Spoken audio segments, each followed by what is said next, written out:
Okay. Let me play back, Rajesh, just see if it is good. Sure. Yeah, sure.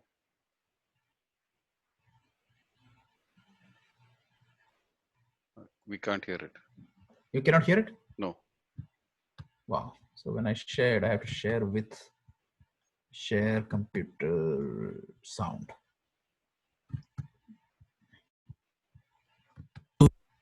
Oh, is it? Yeah. Loud and clear. Okay. Great.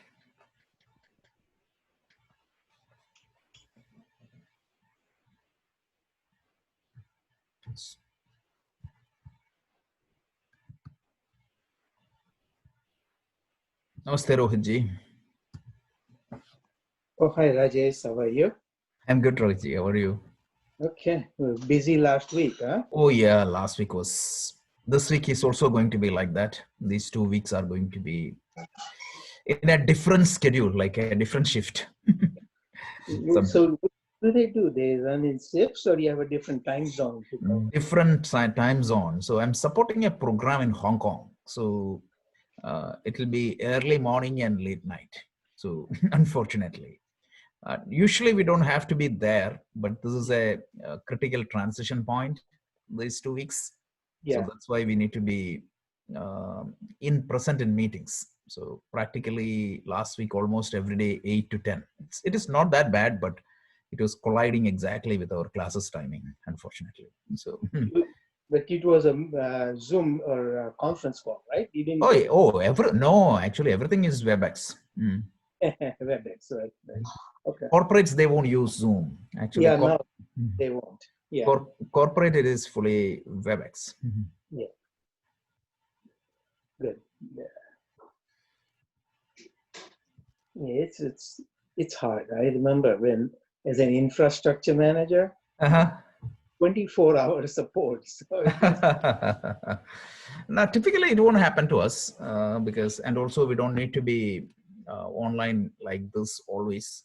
But exceptions are there always.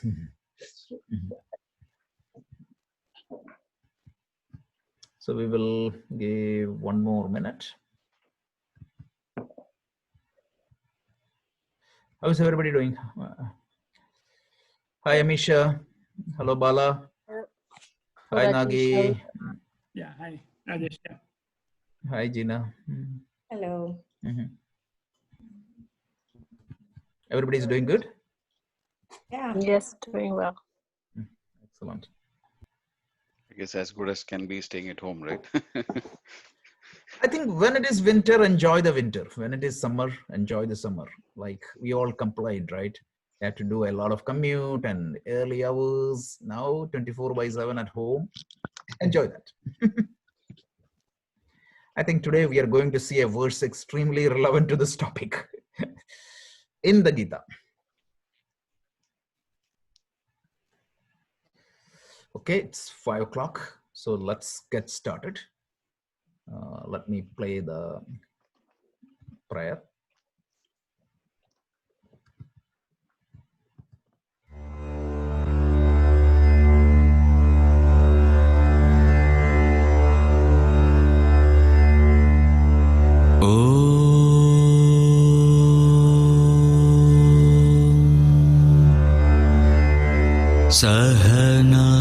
सहनाववतु सहनौ भुनक्तु सह वीर्यं करवावहै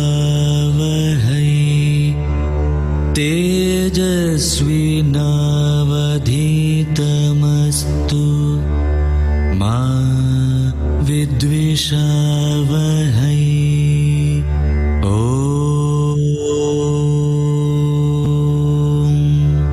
शान्ति शान्ति शान्तिः. Okay. Welcome back to our Gita Deep Learning Series. Today's session is 31. In fact, we had 31 sessions and I believe 4 supplementary lessons. So that's great. and we are in second chapter. And of course, when we switch to this Zoom mode, actually Zoom mode, our speed is a little bit reduced. We cannot cover more than 3 verses because we used to have in person, like we have in person class. That's okay. So where we are right now is on the second chapter. We covered up to verse 36. That covers the second major topic we have in the Bhagavad Gita, because the verse 1 to 10 of the second chapter is a problem statement, restatement of the problem statement. What exactly is the fundamental problem? So we have seen that the basic human problem is we are subjected to sorrow. When we are subjected to vulnerability. So that is the problem. Mahabharata, what war is secondary? It's corona or any situation. Whenever the external situation changes, what is going to happen is we are subjected to sorrow. So Krishna was addressing this problem, and that is what is covered from verse 11 to 37. We are going to see the verse 37 today. The central theme of that teaching is you need to do what needs to be done. You need to do what needs to be done. That is what the theme. And that idea is presented in 3 different angles. Verse 11 to 30 presents this idea in a spiritual point of view. In that spiritual point of view, we saw that there are 3 dimensions for a living being, like the physical body, then there is a soul, and there is an Atma. So we saw that the physical body has a finite life and it is subjected to change. And we saw that the soul has a longer life and it transmigrates when the physical body dies. And as far as the Atma is concerned, there is absolutely no changes. And what exactly is our real identity per Krishna's teaching or per the Vedanta's teaching is the Atma. The physical body and the soul are the gadgets given to us. And the problem from a spiritual perspective is we get identified with a gadget rather than the actual self. And as a result, what is going to happen is all the problems of the gadget becomes our problem. So this is what the spiritual point of view. We saw some wonderful words because metaphysically this area is extremely strong, commented by a lot of people around the world, not just India. So then we came to the second argument, which is from verse 31 to 33. And the argument is from a dharmic perspective. We talked about an idea called Sodharma, and I tried to quote Nataraja Guru and his brilliant exposition of what is a Sodharma. And if you can just remember, one cannot judge or one cannot evaluate a person's performance absolutely. A doctor's performance cannot be compared with a teacher's performance. The doctor's performance has to be compared with respect to the domain he is working on. And his duties has to be defined with the domain he is working on. And what he needs to do in a given situation is to be determined by his domain and the time. For example, during the time of Corona, the doctors will have to go out, whereas an IT professional or a program manager like me has to stay inside.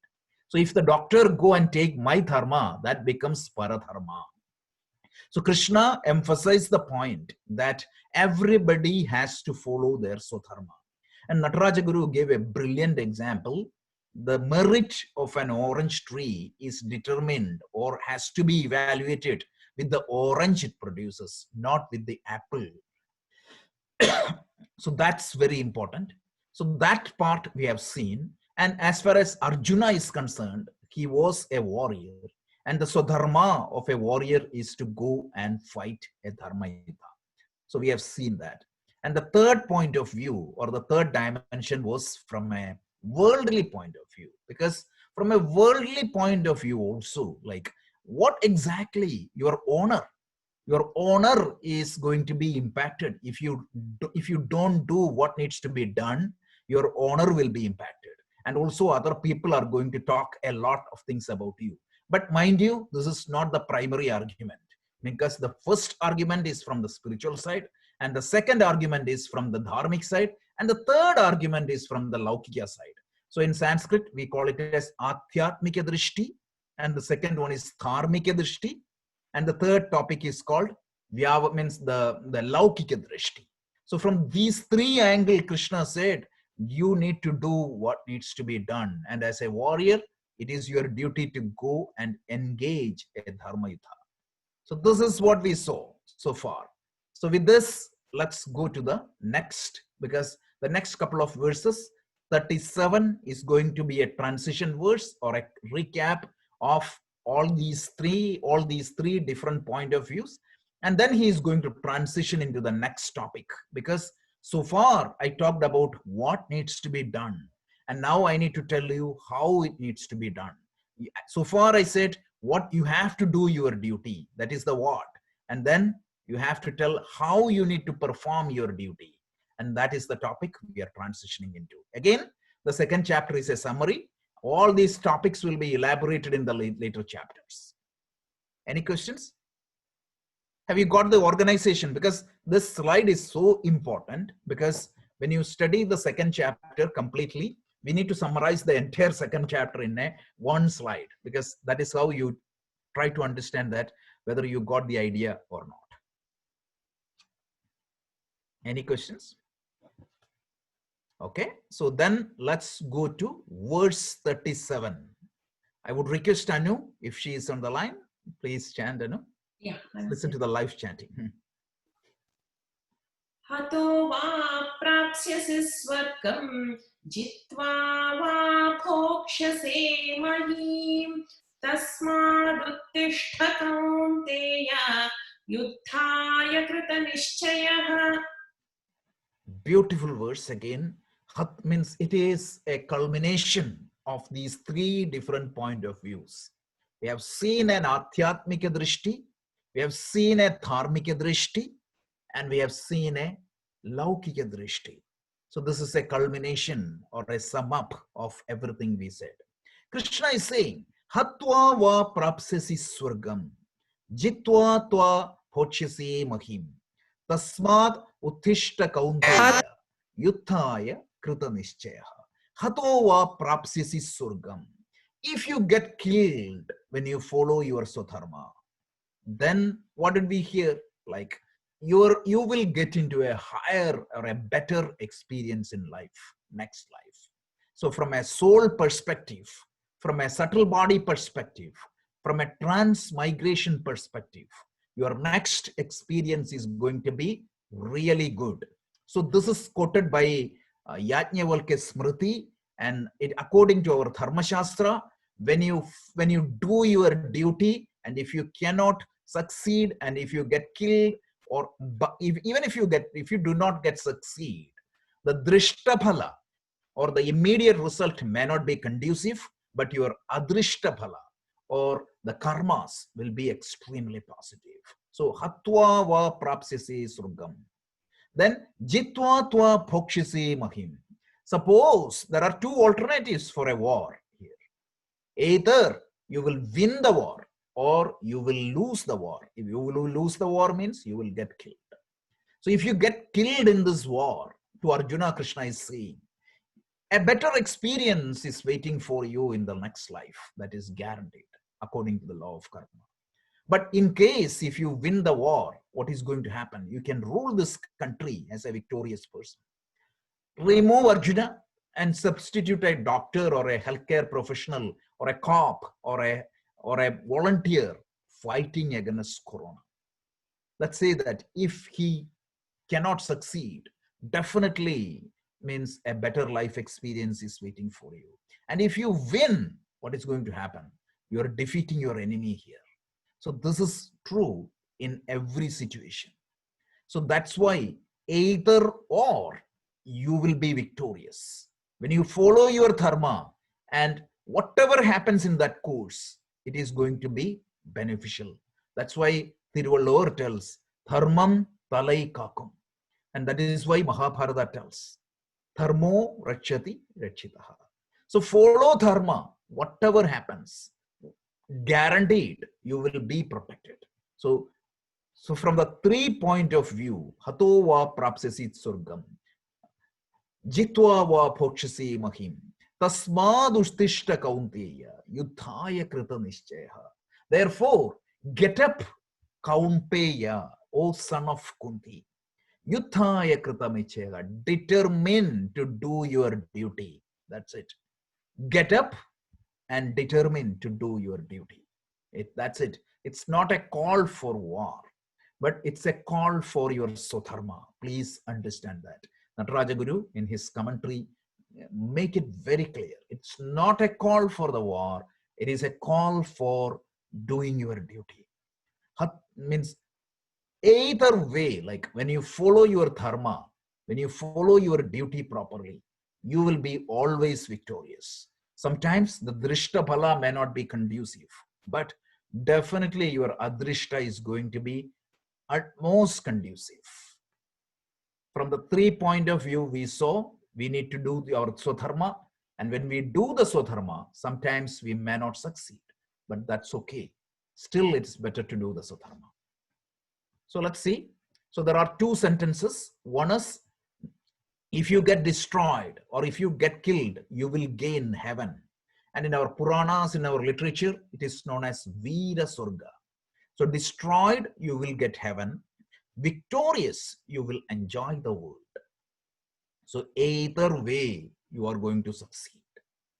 And second sentence is, therefore, tasmat kaunteya uttishta krita nishchayaha yuddhaya. Therefore, O son of Kunti, get up and determine or engaged in performing your duties. So this is the summary of this verse. So a couple of more points. A war can have 2 possibilities. Forget about war. Whatever action you do, whatever engagement you do, it has 2 possibilities. One is you get killed or you get defeated, or you will win, and these are the 2 possibilities. If you get defeated, Krishna is saying that you will have a better adrishta or a good karma, which is going to come back as some luck or better experience in the future. And if you win, what is going to happen? You are going to win the results of your action. Therefore here means all the reasons enumerated, right? Enumerated all the reasons, right? From the Adhyatmika Drishti. Second one is the Dharmika Drishti. And the third one is the Laukika Drishti. Arise and act. So the Kathopanishad has a brilliant verse, which is one of the most favorite verse of Swami Vivekananda. Anybody knows that? Very, very, very similar call. Yeah, arise, awake, and stop not till the goal is reached. Exactly. Uttishtada jagrata prapyavaran nibodhita. Rise awake and stop not till the goal is reached. You may fall down. You cannot run away from your problems. Face the problem. And I heard there is a beautiful quote. Life is for the hard-working people, not for the weak. You know whose quote is this? Vivekananda. Life is for the hard-working people, not for the people weak. The man dies but once. A weak person will die multiple times. Shakespeare said that. Vivekananda said that. Upanishad says that. So get up and do what needs to be done, come what may. This is the summary of this verse. So I want to give you a quote. Hard work always pays off. So in our Sanskrit Subhashitas, there is a brilliant Subhashita. This brilliant Subhashita tells, Udyamena hi sithyanti karyani na manorathaha nahi suttasya simhasya pravishanti mukhe mrigaha. The point is, things are accomplished. The results are accomplished only through the hard work. So udyamya means it is hard work. And the Subhashita tells, na manoratha, not by daydreaming, right? I can sit and dream everything in the world. But if I'm not putting effort, I will not achieve anything. So this is a brilliant Subhashita. Only with udyama, not with manoratha, things are accomplished. And later Krishna tells, plan out your work and then work out your plan. Plan out your work and work out your plan. Brilliant statement, right? There are two possibilities. The former without latter, meaning the plan but no work. What is that? What is going to get out of that?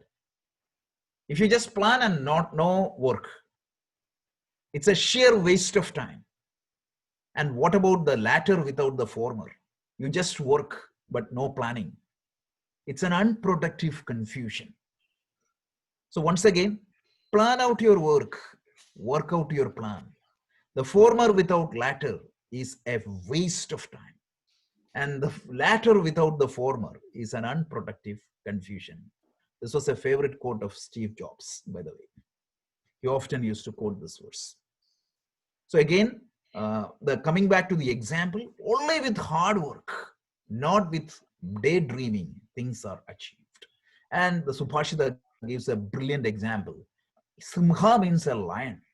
So if a lion think that just opening the mouth, these other animals will come and feed him, he will starve and die.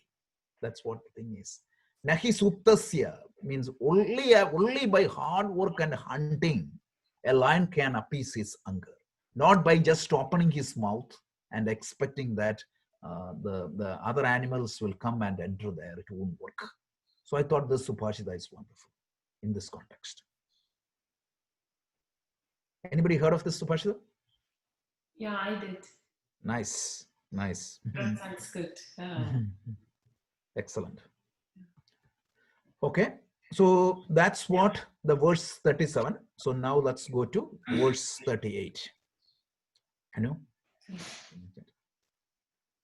Sukha dukhe same krutva labhalabhau jaya jayau tato yuddhaya yujyasva naivam papamavapsyasi. One of the most popular words of Bhagavad Gita. This is a transition verse from the current topic to the next topic. The current topic, we saw that you have to do your duty. But how do you need to do your duty? Because, see, sometimes what happens, imagine the life of a soldier. It involves violence. You have to kill people. And sometimes it is dangerous work, like the corona, the healthcare workers, etc. So sometimes when the work is challenging, how do you need to perform your work?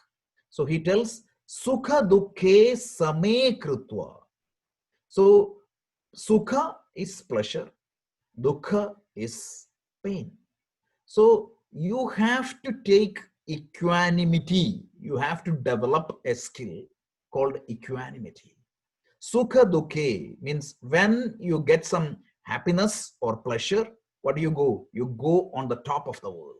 And when something goes wrong, what is going to happen? You completely fall down. So he's calling out three things: sukha and dukkha, labha and alabha, profit and loss. The first one is pleasure and pain, then victory and defeat, jaya and ajaya. So sukha and dukkha, labha and alabha, jaya and ajaya. So in these, all the different situations of life, every action you do, it may result in one of these experiences, either sukha or dukkha, or labha or alabha, or jaya or parajaya. So then what happens? Keep your equanimity or samatwa, or the stability of the mind. And then what you do? Tato yuthaya yujyasva, then perform your activity. So keep your mind equanimate and control, and then engage in your work and perform what needs to be done. Perform your swadharma. Then what happened? Na evam papam avapsyasi. You will not be touched by any sin. This will not create any sin. So you can see that up to the previous verse, a major topic is concluded. The why means the why part. Sorry, the what needs to be done. And now we are getting into the how. You will see the first glimpse of that in this verse. So this verse is going to pave the seed of Karma Yoga. So Sukha Dukhe Same Krutva. Consider pleasure and pain alike. Labha labhau jaya jayau. Labha labhau jaya jayau. Like the labha again means gain, and alabha means loss. Jaya means victory, and parajaya means defeat. Then tatho yuthaya yujaswa. Engage yourself in the battle of life. Then what? Na evam papam avapsisi. You will not incur any sin. So that is what, there are two sentences are there. One is Kritva sukhadikwe labha labhau jaya jayau same tataha yujaswa yuthaya. Meaning taking pleasure and pain, gain and loss, victory and defeat to be the same, and then prepare for the battle of life. And what is the promise? Sentence 2. Evam avapsyasi na papam. Meaning, thus you will not incur any sin or any papa. This is the topic. So, as I said, like this is a transition sloga from one topic to the other topic. The previous topic means based on you have to do your swadharma. That was the previous topic. What is the reason why you need to perform your swadharma? So that topic is already established through 3 different point of views. One is a spiritual point of view, second one is a dharmic point of view, and the third one is a worldly point of view. Now, so you need to do the swadharma, that is established.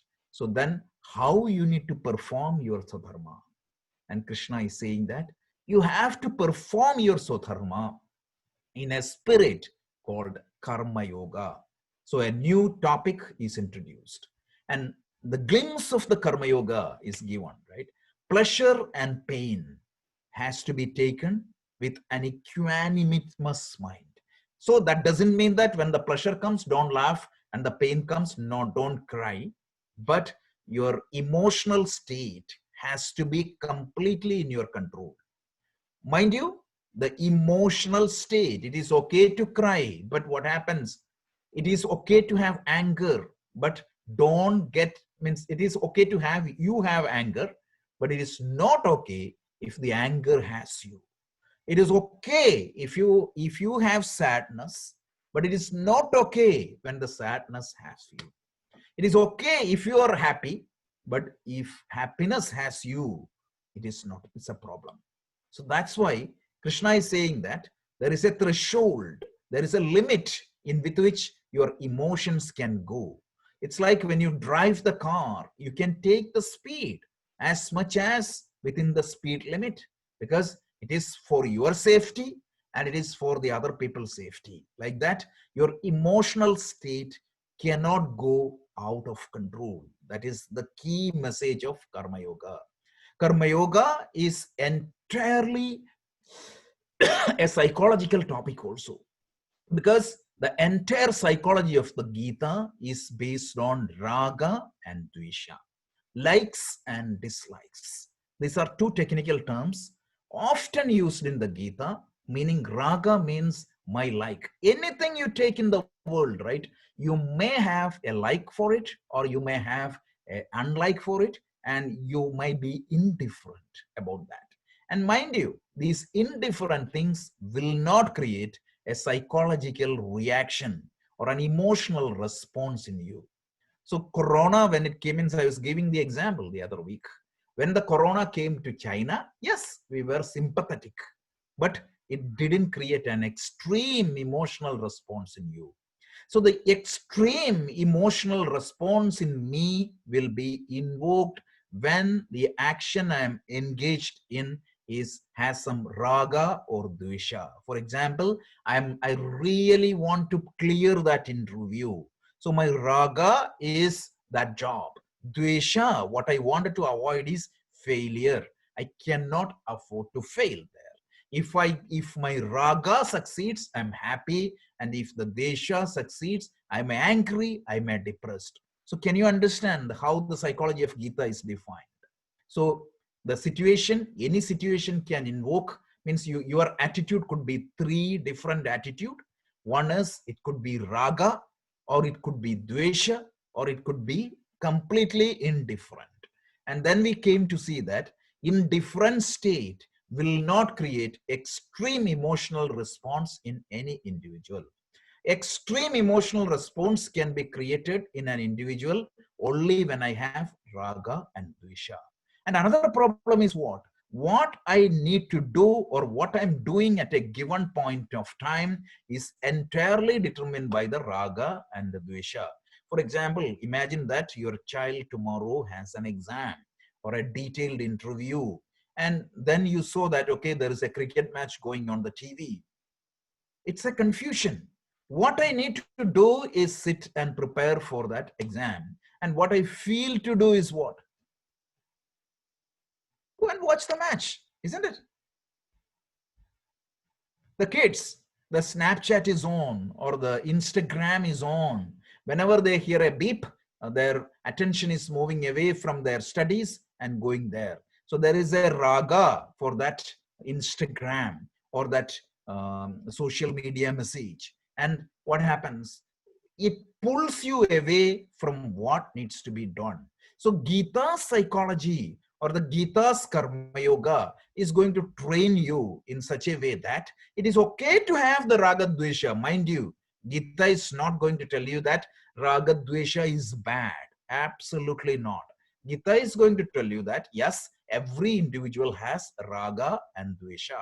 So I often quote this example, even gods has raga and dvesha.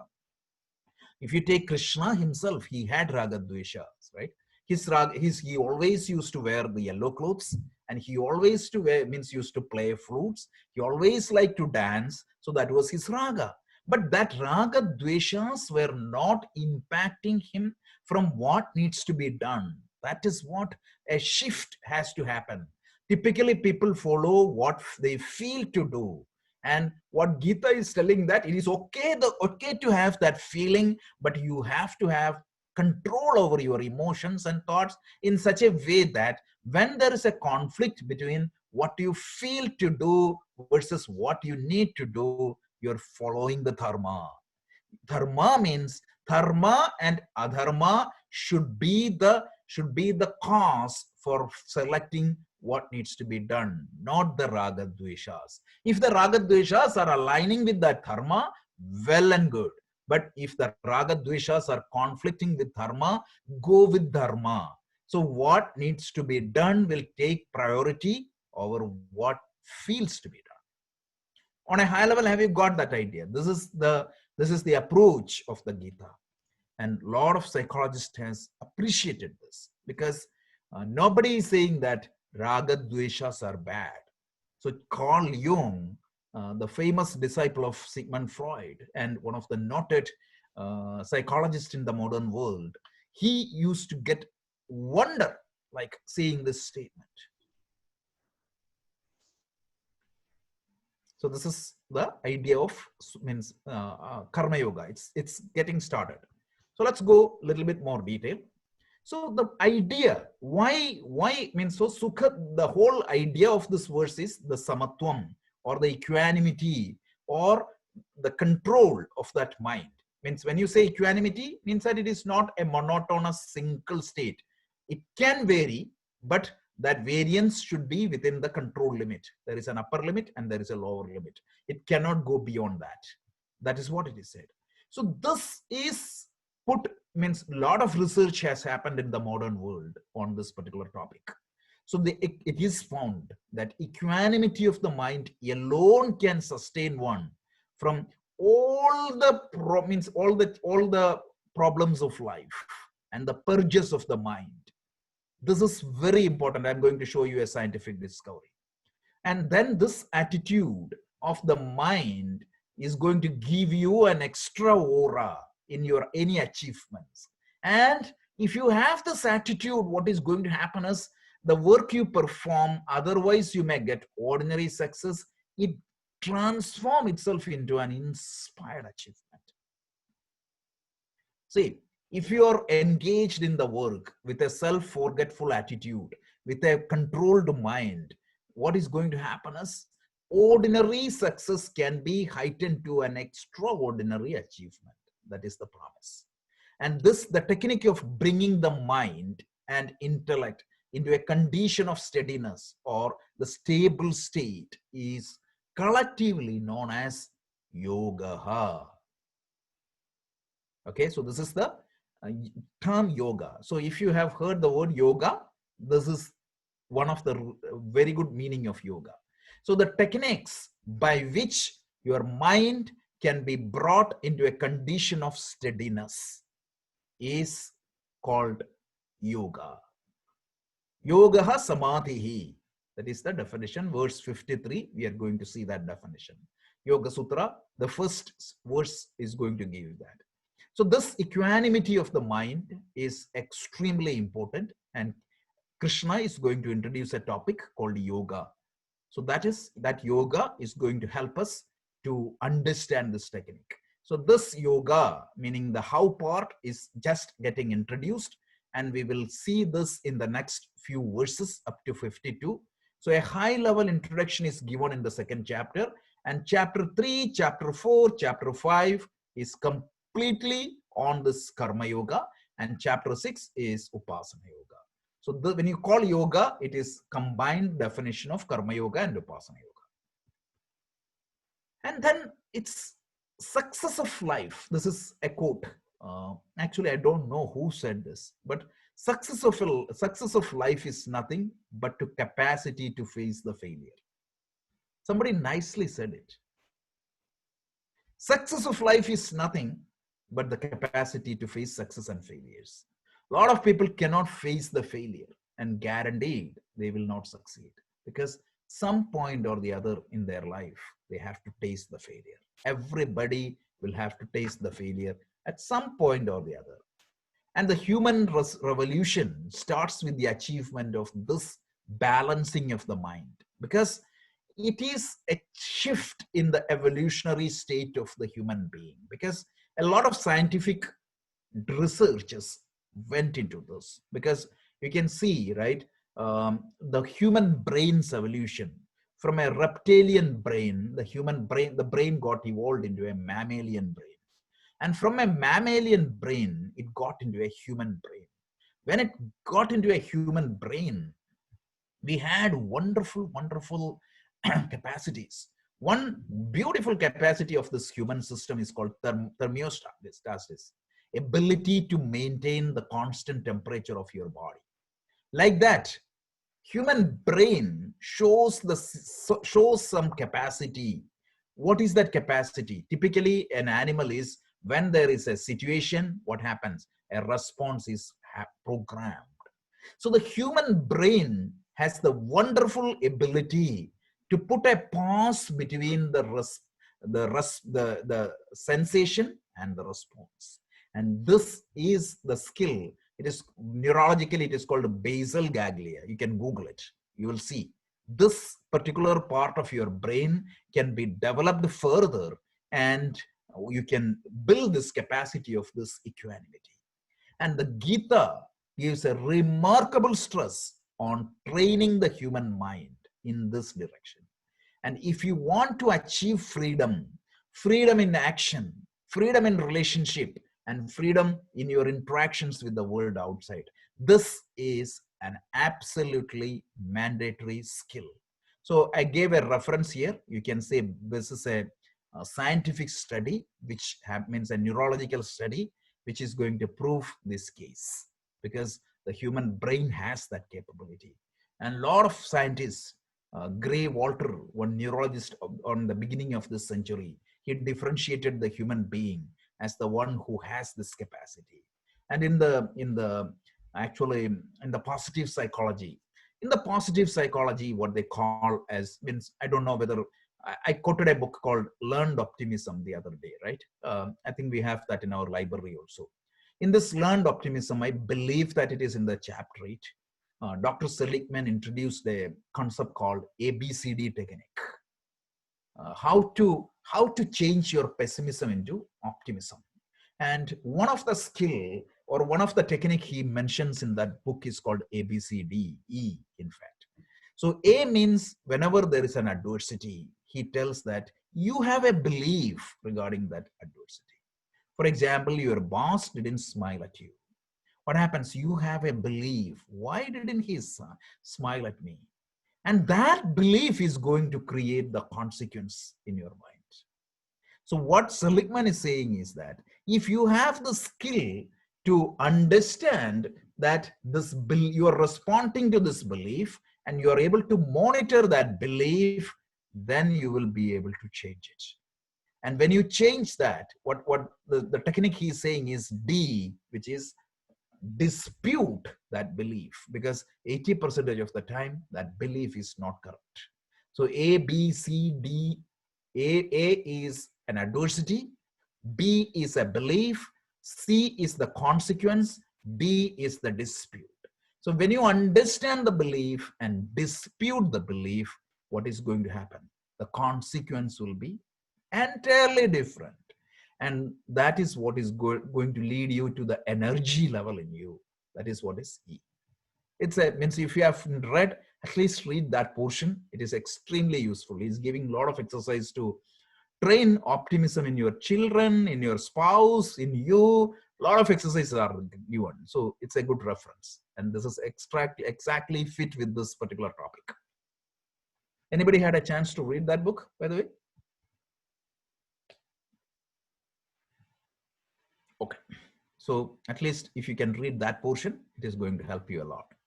So then what is going to happen is, so a measure of stabilization within the mind. Mind you, that word is very important. A measure of stabilization within the mind is required for an effective work. Without that stability, without that control, you cannot do the work. So this is about how to work, and to say precisely how to work efficiently. If you work with an unstable mind, you cannot work efficiently, per Krishna. So if you want to improve your efficiency, you have to work on that stabilization of the mind. I'm not talking about modern psychology. This is 3,000 years before Christ. This was given, and we are studying it. And with a wonder after 2,000 years of the death of Christ. So you can understand the depth and magnanimity of the Gita. So again, a measure of stabilization within the mind is required for the effective work. This is the theory of Gita. So this is about how, not just about how to work, but how to work efficiently. Brilliant words, right?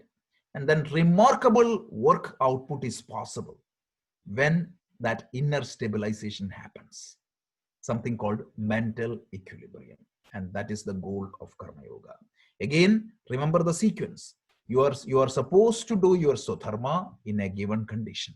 And this Swadharma can be done on a third-rate way, and the Swadharma can be done in the most efficient way. And Krishna, after saying that you have to do this, and he is teaching us how to do that. So this sequence and the flow is extremely important.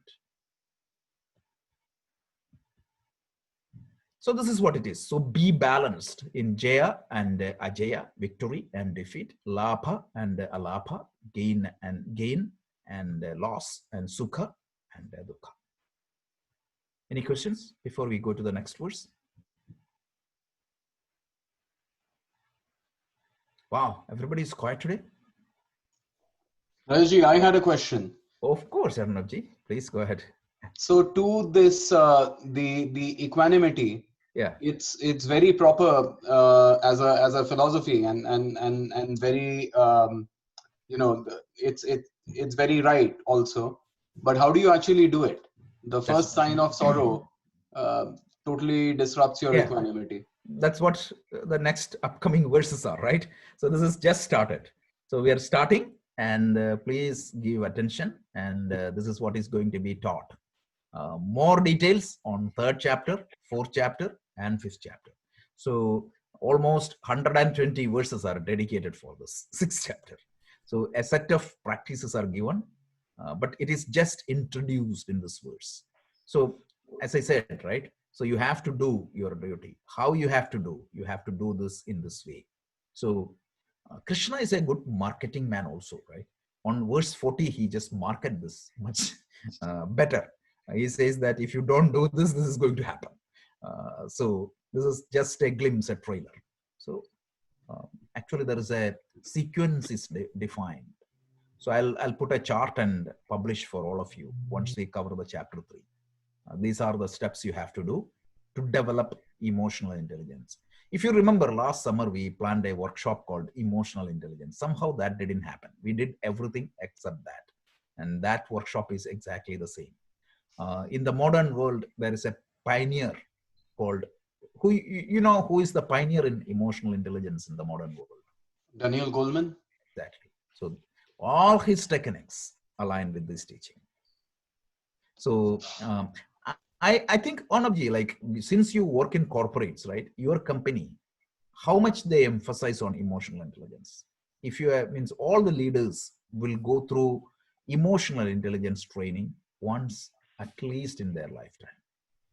So I will do a workshop for all of you once the center opens. It's a in-person workshop with a lot of activities based on the teachings of the Gita and the Daniel Goleman, both. So one day I will dedicate entirely for the Goleman, and the other day I will dedicate for Gita, and then I will recap and connect and show you the similarities. But I will give you with a lot of practical tips how to develop. The good thing, Krishna right now saying that this is a skill you need to develop.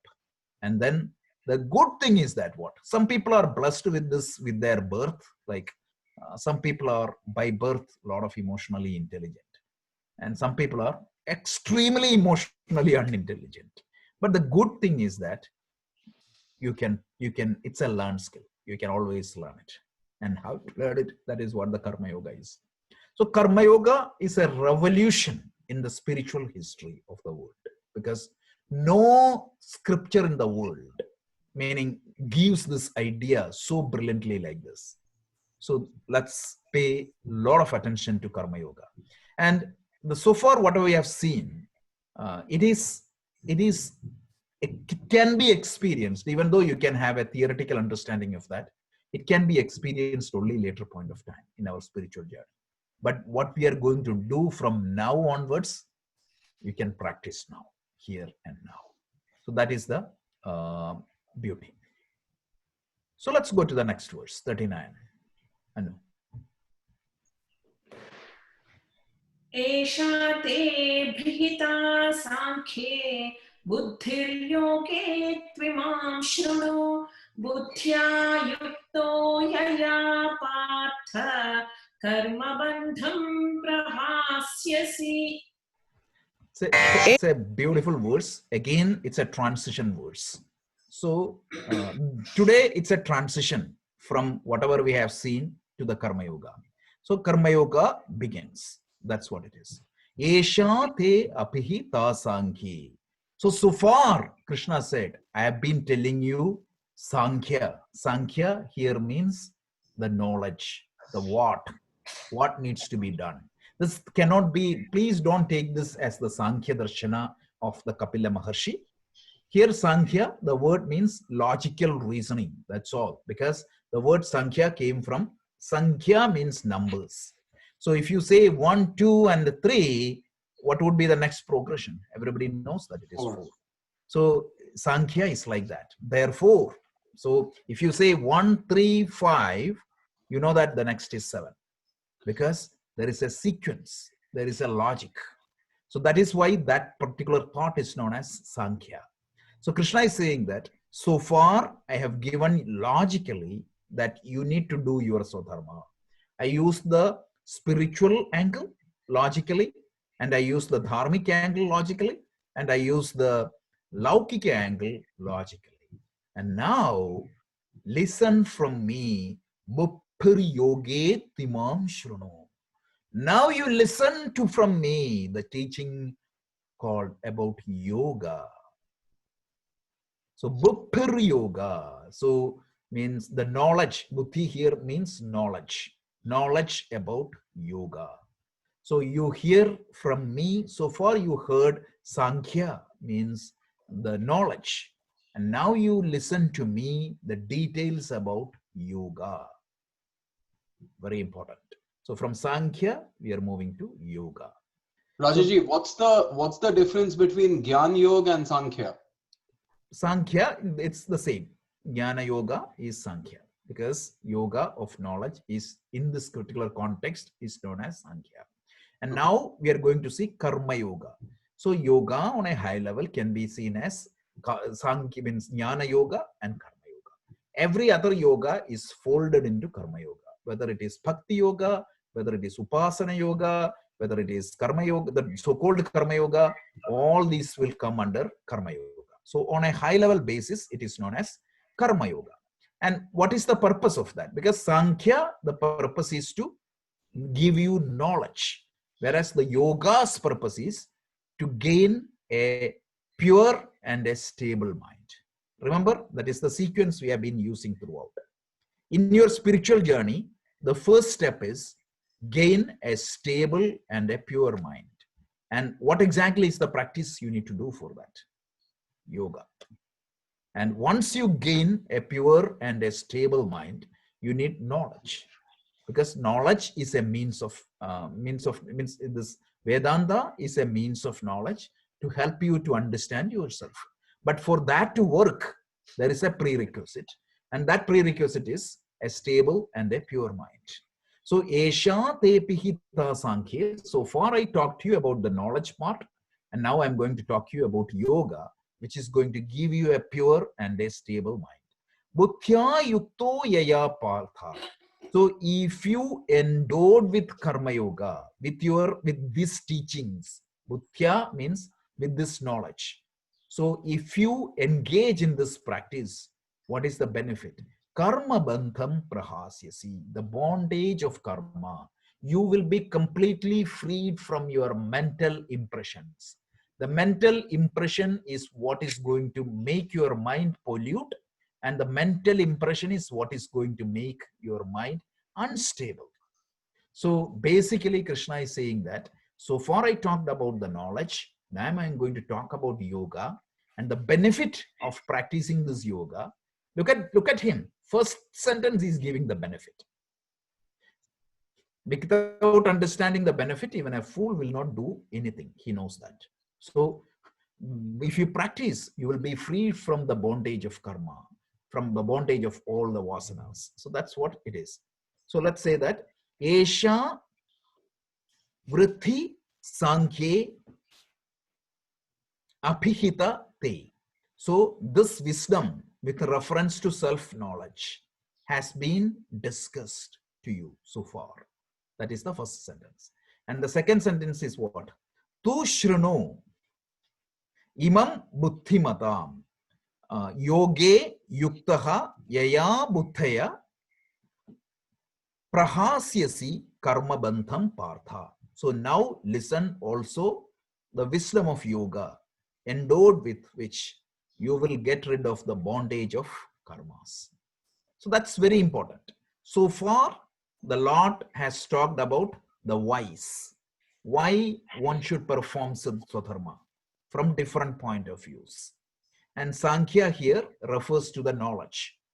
Or it can be on a high level, it can be known as Jnana Yoga, the knowledge of the Atma. Now, the Lord is going to talk about the how part, which is the yoga. So how the topic is, how do you convert your day-to-day action as a means to purify your mind? So day-to-day actions is converted as a means for purifying your mind, and that is what is the theme of the yoga.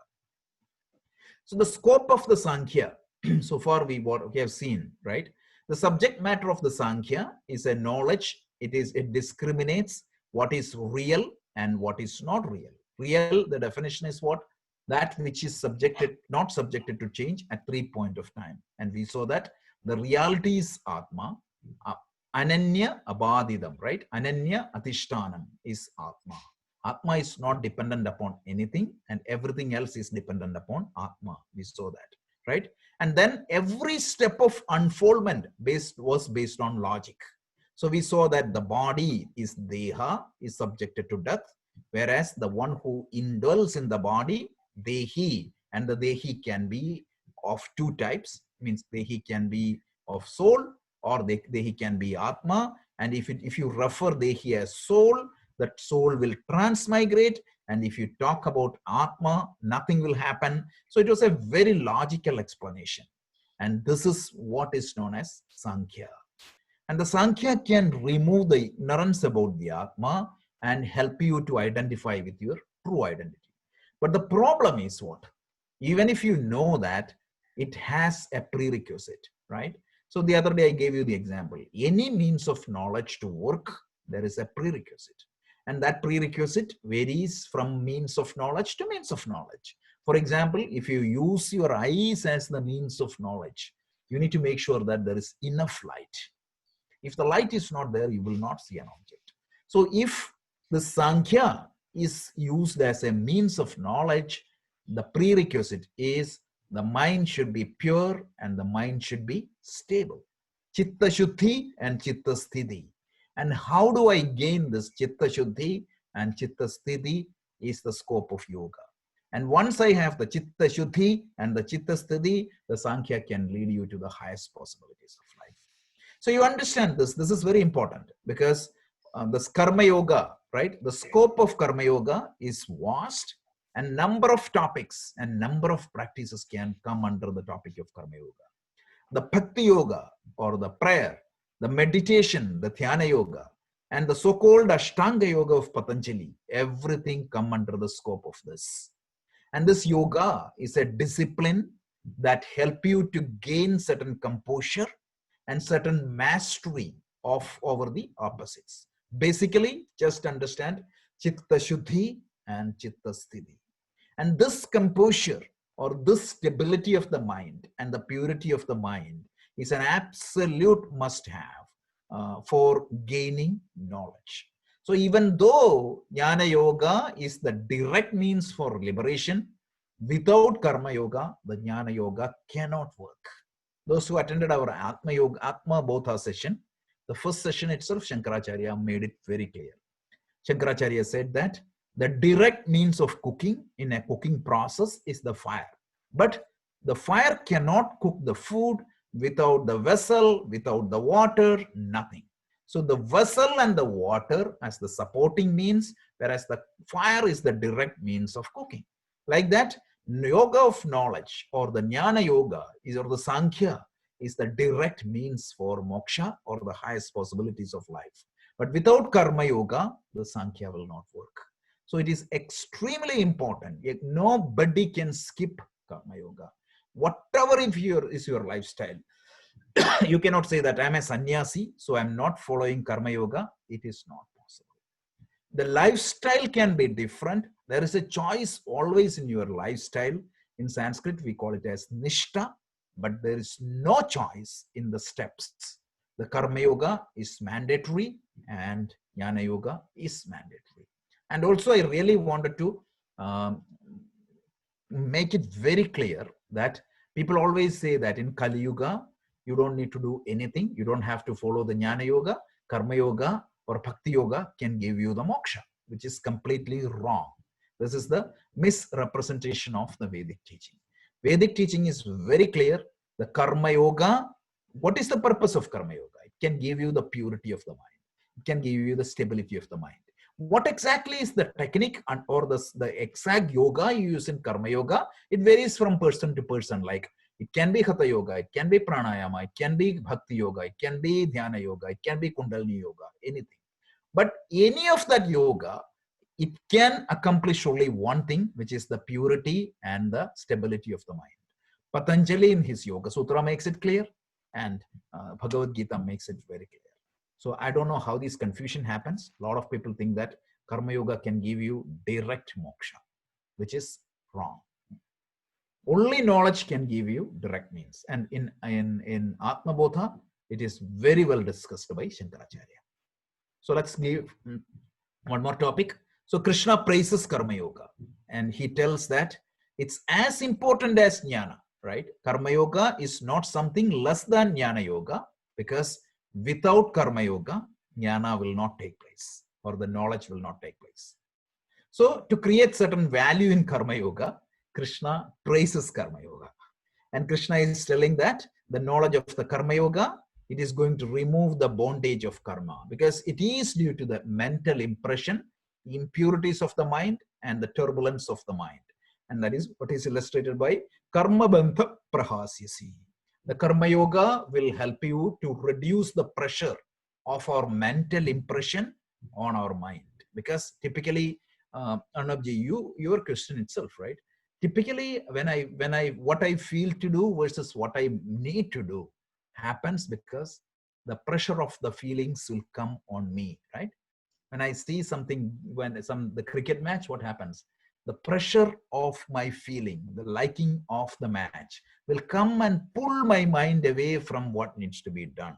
When you practice Karma Yoga, the immediate direct benefit of Karma Yoga is the pressure of these vasanas or these mental impressions will be reduced. As a result, I have a little bit more space to make the decision, or a little bit awareness. Right, Rajesh, I was just going to say that I feel oftentimes guilty of the same offense. Yeah. I keep blaming my son for. So when he's supposed to study, he's playing with his cell phone. Yeah. And I keep telling him that, no, now it's time for you to study. But when it is my turn to follow those teachings, I myself fail. Yeah. The reason why you fail or why I fail, I also fail. All of us fail. Why? Because something in me, like Krishna is saying later point of time as highway robbers, right? You are determined to go to a destination. And what happens in between, you are get robbed like that. You are get robbed from your destination by different challenges. And these mental impressions, it is not your fault. Without reducing the power of that mental impression, you cannot get out of this. So the first step in emotional intelligence, actually this is pretty much aligned with what Goldman tells. First thing is awareness. You need to know that what exactly is the emotional push and pull happening in you. And then the second step is control. So it's a kind of a monitoring and control process. And on the other side, what happens? He tries to create some powerful positive impressions in you through this Karma Yoga. So that's the technique. We will unfold this one by one. But I just wanted to, Krishna is going to highlight the importance of this Karma Yoga. Probably Karma Yoga is not, even if somebody is not spiritual, somebody is not interested in moksha, they might be interested in Karma Yoga. And that is where the Gita is often taken to corporates and taught. You see here, right? Gita incorporates. This is the only portion. This is the portion. And 80% of the Gita is going to talk about Karma Yoga. So that's much important is this topic. So this is what, but the three verses we had to cover today. So we saw that actually 3 verses. We started by saying that up to this, the second portion of the Gita, because the second chapter, the first portion was, we were told that what exactly is the problem? That is from verse 1 to 10. And verse 11 to 37, in fact, is the what needs to be done. And we were told very clearly that we should be performing our duties, what needs to be done, or swadharma. And this topic is explained in 3 different angles, from a spiritual perspective, from a dharmic perspective, and from a worldly perspective. And then he's telling us how is to be performed. And he made the headline very clear. Headline is how it is to be performed is emotionally intelligent. You should be performing this with an emotionally intelligent. Emotional intelligence is the skill you need to develop. And how to develop it? He said, you have to practice yoga. And I am going to teach you that. That is what it is. So we'll stop here. Any questions? One or two questions? Otherwise, we can, Anu can chant at least these 3 verses together once. Since we have a... Rajesh, you just... Yeah, please. Yeah, didn't we in the last verse see a cyclic dependency between Gyan Yoga and Karma Yoga, in that for moksha, you have to have Gyan Yoga. You can't achieve with Karma Yoga. Correct. But then you cannot have Gyan Yoga without Karma Yoga. No, actually, there is no cyclic dependency. We have seen a dependency for moksha, means the key dependency for moksha is the Jnana Yoga. And then for Jnana Yoga, there is a dependency for Karma Yoga. And for you to practice Karma Yoga, there is absolutely no dependency. And that is what the next verse Krishna is going to tell. You can practice, forget about moksha. You can practice Karma Yoga now and here. There is nothing is holding you.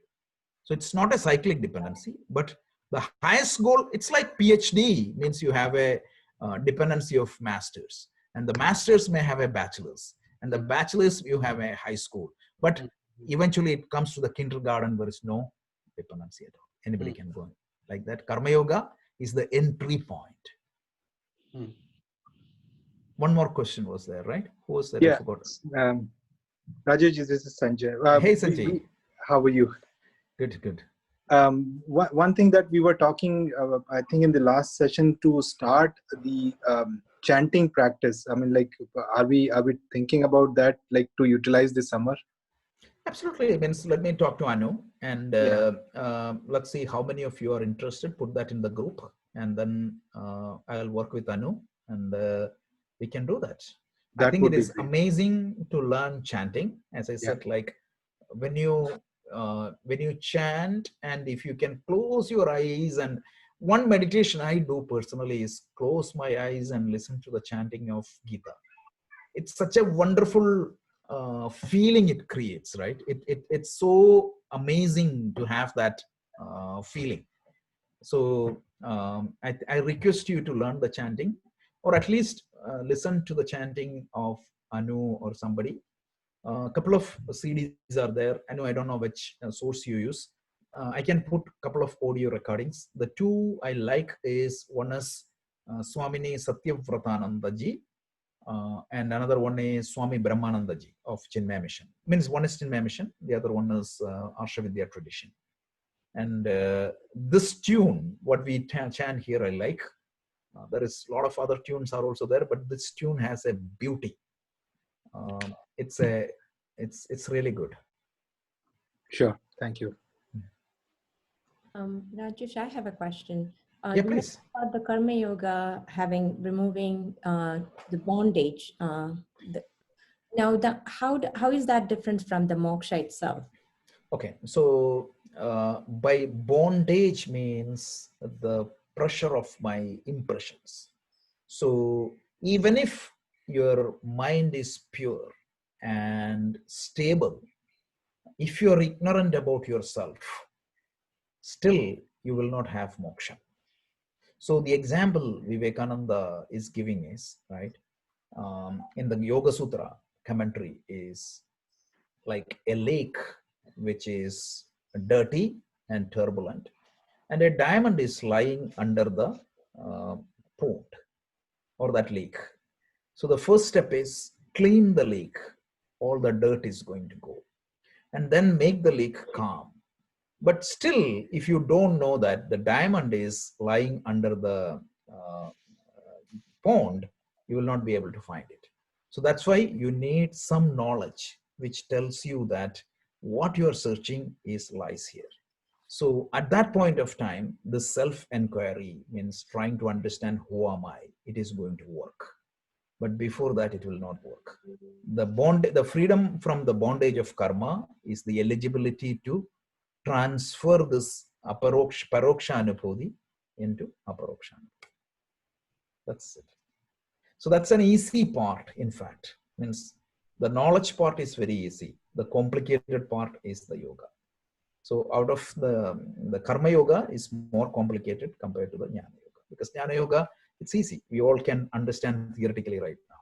But that it remains as theory. And imagine there is a situation can happen. Somebody is not interested in this theory at all, meaning about the moksha. He is doing karma yoga. Still, he will have a pure mind and a stable mind. So you can see that he will be emotionally intelligent. He can work very well. His actions will be extremely efficient. He may achieve all his material goal, but he will remain ignorant about himself. That scenario is there. That's what the difference is. Thank you. So are you following the structure of the second chapter so far, right? That's why I'm trying to repeat the structure every day.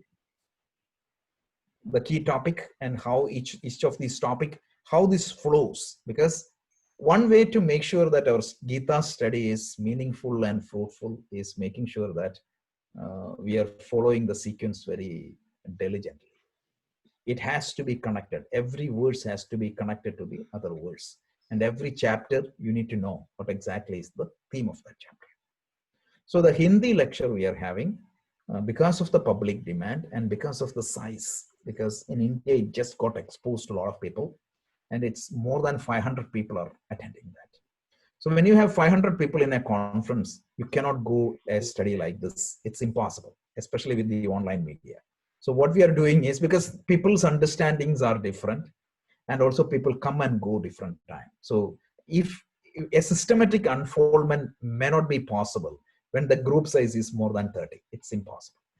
So at that point of time, so what we are doing there is a summary of every chapter, and then a detailed study groups will be divided as small groups. So they started with, I believe that the first chapter, but it's a summary of the chapter. But here also I try to emphasize the summary in between. So when you complete in the detailed study, once you complete a chapter, we will have a clear understanding of what exactly is that chapter is. That's why we call this program as deep learning.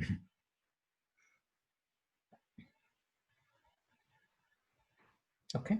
So somebody was talking to me about Gayatri Mantra. I would recommend a book. The book is called Tune in Mind, if you want. It's only a 47-page book. The author is Swami Chinmayananda. It is there in Kindle. It's only 99 cents or something like that. It's a brilliant book, exceptional language. On a step-by-step basis, he is guiding you through the Gayatri Mantra. So a book recommendation. So I read your recommended book on Mrityunjay Mantra also, Swami Swarupanandaji. Honestly speaking, Mrityunjay Mantra is no way near. Honestly speaking, I was a little bit disappointed with the Mrityunjay Mantra book. I didn't want to say that publicly, but this book is amazing. Mrityunjay Mantra, it touches on the surface, right? If you may comment upon me, like it not going deep into the mantra and giving the mantra into you.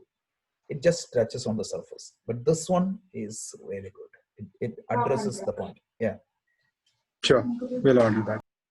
Rajji, what's the name of the Mrityunjay Mantra book? Maha Mrityunjay Mantra. Sanjay ji, can you tell?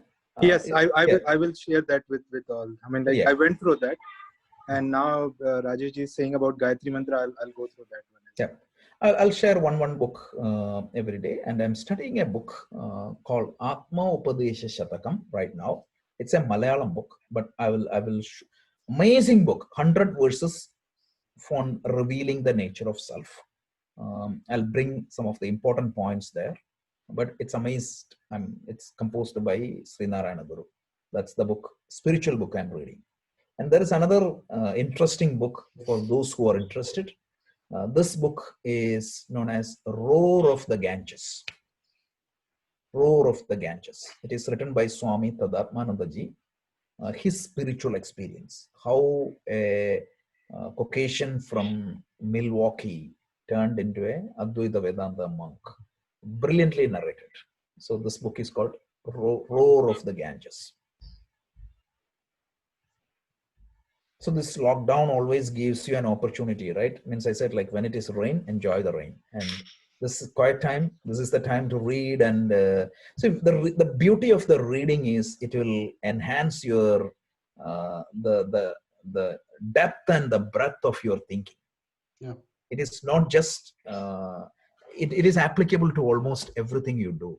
So please develop a habit of reading. It is nowadays you have the Kindle and everything, right? It's so convenient. And I think these small books helps a lot. I mean, like you don't need to, like, 47, 50 pages are pages. Yeah, exactly. Yeah. I just wanted to, add to what Sanjay ji just mentioned, that the size of the book helps. But for me, at least, I need to develop a habit of reading, like a dedicated time set aside every day, even 10 minutes. Yeah, but I can do one thing. We can create a group and we can have a Zoom session for 30 minutes every month. Everybody can come back and recommend what exactly the book they are reading and the gist of it, like a reading club, because collectively a set of people read, it motivates you. And that's the only reason for me to share all these things, because I'm just sharing, right? All the books I'm reading, because that way means it will be, it will develop always when other people are doing, it will inspire you. I'm very much interested in that, Rajesh ji. Yeah, let's do that. I'm also, see, I'm reading, right now I'm reading a book called Brahma Purana. Out of the 18 Purana, there is a book called, don't go and read everything, right? So I would not recommend this Purana for anybody to read. It is just my intellectual curiosity. You won't gain much from that Purana. Once I completely read, I'll give you my honest opinion. Just because it's a Purana, I'm not going to say that it is fantastic. I'm saying that it is not much useful to all the people. So I will give my honest opinion on every book I read. Then I'm reading Robinson Crusoe. I'm enjoying that a lot. After a long time. It's a Daniel Defoe's Robinson Crusoe. It's brilliant. Then I'm reading this Learned Optimism. I'm finishing that. I'm on the final pages. And then I'm reading this couple of autobiographies. Erwin Schrodinger's autobiography. This is fantastic. Not autobiography, the biography. It's very inspiring. I'll tell that in our book club, I'll tell. But let's stop. I know if you can chant these 3 verses once again. We'll stop there. Hato va prapsyasi swargam jitva va bhokshyase mahim tasmaduttishta kaunteya yuddhaya krita nishchayah sukha dukhe same kritva labhalabhau jaya chayo tato yuddhaya yujyasva नैवं पापमवाप्स्यसि एषा ते भिहिता सांख्ये बुद्धिर्योगे त्विमां शृणु बुद्ध्या युक्तो यया Partha कर्मबन्धं प्रहास्यसि. Excellent. Thank you very much. And we will see next Sunday. This week we'll try to have as much as possible all the classes. So hopefully we'll do the Gita and Vedanta and the machine learning. So we'll try. Thank you very much. Thank you. Thank you. Thank you, Rajesh. Bye. Thank you.